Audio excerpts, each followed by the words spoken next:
What is up, my friends? You're very welcome along to Thursday evening's Anfield Agenda News Roundup, where I'm going to take you through some of the media reaction to Liverpool's shambolic performance last night against PSV Eindhoven. We're going to tell you what happened with the manager's future. Spoiler alert, it looks like he's going to be still in the job by the weekend. We're going to talk about Jamie Carragher being, in my opinion, a massive hypocrite, and a few other bits and pieces that we hope keep you right up to date with where we are with Liverpool Football Club. So as always, I want to know your thoughts. Let me know in the comment section. Drop a like on the video if you enjoy it. And of course, don't forget, we'll be back here tonight at 8:45 for the late night agenda, as well as having the new episode of the Anfield Agenda podcast coming out at 10:45 p.m.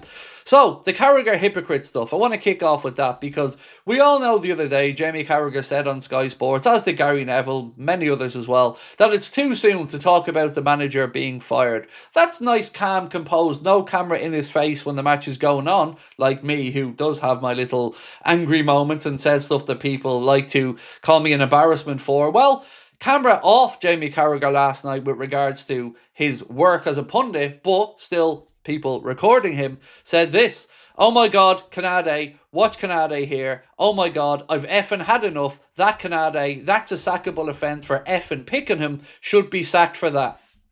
So, Jamie, which one is it? Should the manager be sacked? Have you finally come around to the reality of the situation? Or are we still going to hear you saying something different when the cameras are rolling and in front of your face? Because ultimately, mate, he should be sacked. You're not wrong. But this is why I'm so angry at a lot of the media. Because they have very different takes when they're in the heat of the moment. But when I'm in the heat of the moment, or when other content creators are in the heat of the moment, we're being held to a different standard by a lot of these people and being called an embarrassment. That was a natural reaction from Jamie Carragher. And I'm not having a go at him for that reaction, because that's a sincere reaction that we all felt. What I'm saying is that energy needs to be brought to front of camera when you do have that worldwide platform there. Because he's right. It is a joke. Canade should have been dragged off. The manager shouldn't have played him. And it should be a sackable offence. But it hasn't been a sackable offence yet, and therein lies the problem. So let me know your thoughts on that, because I had my say last night about a lot of journalists, a lot of media, all just saying things around the manager not being fired and shouldn't be fired yet. Yes, he absolutely should. Now, the players aren't absolved of any responsibility, but we know how football works. It's the manager who ultimately will pay the price. So, I want to read you some of the takes last night from Sky's pundits covered the game. I think it was Adam Bate, but if I'm wrong on that, excuse me, because I think they got it right. Speaking about Salah, they said, "Salah is a defensive liability. There'll be more sympathy for Curtis Jones in the way, the other fullback position, if he did give the ball away inexplicably inside his own area in the second half," which Jones did, and I still don't know why he played that across. He said, but whoever operates at right wing will find themselves targeted and isolated while it is Salah playing in front of them. The winger does very little defensive work, something that was seen as stylistic success when he was delivering in front of goal. Now his output has dipped. It's an opportunity for every opponent. For the second PSV goal, Mauro Jr. was allowed to wander past Salah without so much as a challenge, building the move that ended up in the Dutch side scoring. They're not wrong. DIDI HAMANN, fair play to him. He's had a very strong take on this, and I'll move on to that in a moment. On Canade, they write this: "Van Dijk's fellow centre-back, Ibrahima Canade, is hardly helping his defensive partner. His failure to deal with a simple ball forward allowed PSV to get behind in the build-up for the third goal. Just the latest costly mistake by a player who was struggling badly." They go on to then talk about, had Liverpool been able to get Mark A, this may have changed a little bit because there would have been more competition there. But there isn't, and he's also not being held to account. And then they go on to talk about Milos Kerkez a little bit, and they say, "The left-back has made a sluggish start to his Liverpool career, losing his place to Andrew Robertson before the international break. The Scotland international's exertions for his country presented another opportunity, but Kerkez has failed to seize it. He was troubled from the outset by Serginho Dest and Gus Till. Perhaps most worryingly, he could be seen remonstrating with Van Dijk not long before being caught out for PSV's second goal. His own teammates turned around in horror to see that he'd been beaten." These are all things that we've all seen, folks. But again, the manager does not hold any of these failings and the players that are making these failings to account. This from Lewis Steele said, "Breaking. Arne Slot retains the backing of the Liverpool hierarchy despite knowing he's under pressure to turn around the wretched run of form. Sources close to both Liverpool and Slot himself have insisted this morning that his position as head coach is safe. Why? How? There's no metrics, There's no sign of it changing. There's no look of it changing. The players aren't playing from. Mistakes are getting worse. This is getting to me now to look like Hughes and Edwards just don't want to admit they've made a mistake, or they don't want to do the hard thing. It is the right thing to do here. Everybody believes the manager should go. And if you don't believe the manager should go, I'm open to hearing that. But please do give me a reason other than vibes, or it's not all on the manager, it's on the players. Because players aren't going to be sacked. Yes, they can be moved on eventually one by one. But right now, the rot needs to stop. And that has to start with the manager being fired. TalkSport have said Arne Slot is at risk of being sacked this week should results go against Liverpool.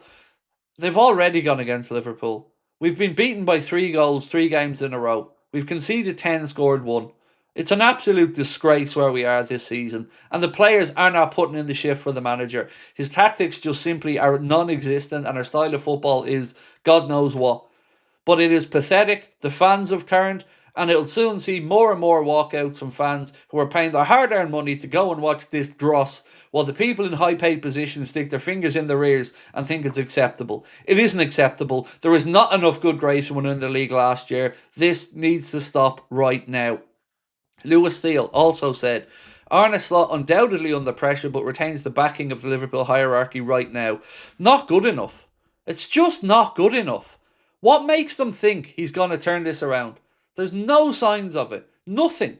He keeps going on about moments in games where it could have been 2-2. We lost 4-1, Arne.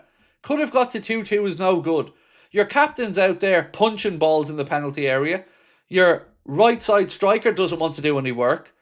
We look lost. We look rudderless. We look absolutely all over the place and are becoming a laughingstock. Fans are in pain. The owners, the board, they need to do their job and remove Arne Slot and bring in somebody else in the interim until we figure this out. The season could be gone. Act. Finally, DIDI HAMANN, and I mentioned this at the start, on Irish TV, where you actually do get the ability to speak your mind, and any Irish people watching will know that our pundits over the year on RTE have always spoken out when they see things.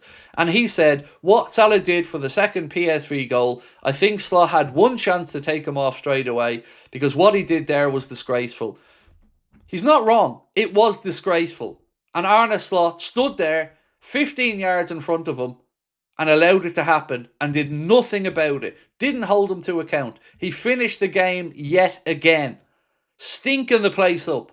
Not even putting in effort for his team. There's no accountability with this manager. None. Chiesa given garbage minutes yet again. Rio Engamoa stuck on the bench. What message is this sending? That nobody's accountable. That the manager hasn't got the balls to take on the big players. And finally, Richard Hughes reportedly overruled Arne Slot regarding the sale of Luis Diaz to Bayern Munich in July, say caught offside and Indy Kayla. Slot didn't want to lose the player and had been pushing for him to be handed a new contract, but Richard Hughes, they write, viewed the transfer offer from Bayern as appealing. And then they had the cheek to tell us that they didn't want to bring in a replacement to block the pathway for Rio when they won't play Rio. So we've done ourselves again and left ourselves short, as I've been saying for months now. Paul Joyce, this just quickly into me, said Arne Slot says Alisson trained with the team today. Wirtz' final day of rehab is tomorrow and he could train with the team on Saturday. And he said Hugo Ekitike is not a big issue following his back spasm, which is good news because we don't want Hugo Ekitike to be out either. And I was worried last night when he went off with that back injury. Arne said that he was feeling a bit of a spasm in his back, so fingers crossed with some massages, some DP or some deep tissue treatment, that spasm can be sorted out and he can be back because we need everybody available for this game. He cannot go out there, pick Canade and Salah again. He cannot not hold these players to account. It was absolutely embarrassing last night from start to finish. We had the PSV fans, who by the way I thought were brilliant. Great banter from them. They were having the time of their lives inside Anfield. Fair play to them. They were singing always look on the bright side of life to Arne, to Liverpool. That's how bad this was. And again, I'm going to say, this was against a team he knows inside out. He knows PSV and he knows Dutch football. And they were still able to come to Anfield and absolutely rinse us and leave with the 3 points. Meanwhile, Liverpool now probably have another 2 fixtures to go through to get through to the last 16 of the Champions League. The whole thing stinks, ladies and gents. over to you now to let me know your thoughts. I will be back here tonight, as I said, at 8:45. Until then, thank you so much for your time. Hopefully this will get better soon. But really, thank you for all of your support. It means a lot. Times are tough at the minute. We'll talk soon.